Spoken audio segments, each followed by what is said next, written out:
Have you ever wondered how programs remember things like your name, age, or even scores in a game? In Python, this is done using something we call variables. So, what's a variable? A variable is a reserved memory location. So, x here, the equal sign is used to assign values to a variable. So, let's print.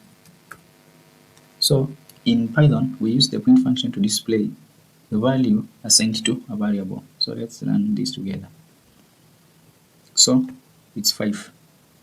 The value assigned to x is 5. So far, we have learned how to create variables and store values. Now let's build something practical together. Let's say variable name, give it John,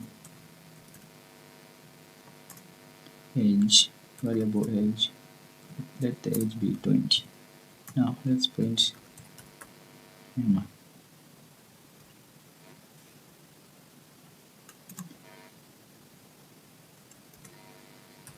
My name is,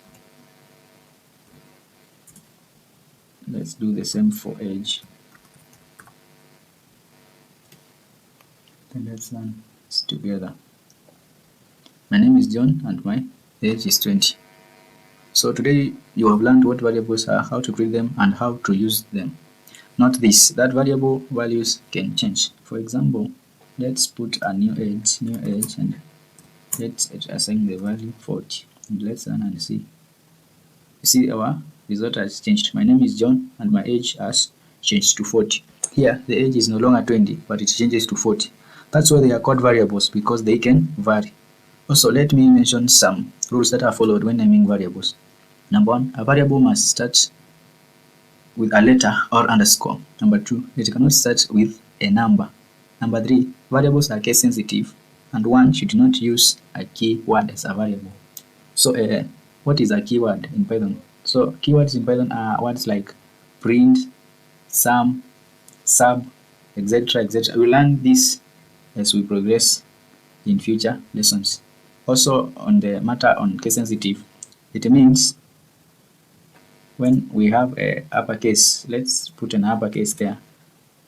Although these variables have the same name, but they are very different because they are case sensitive. Let's run this and see it for yourself.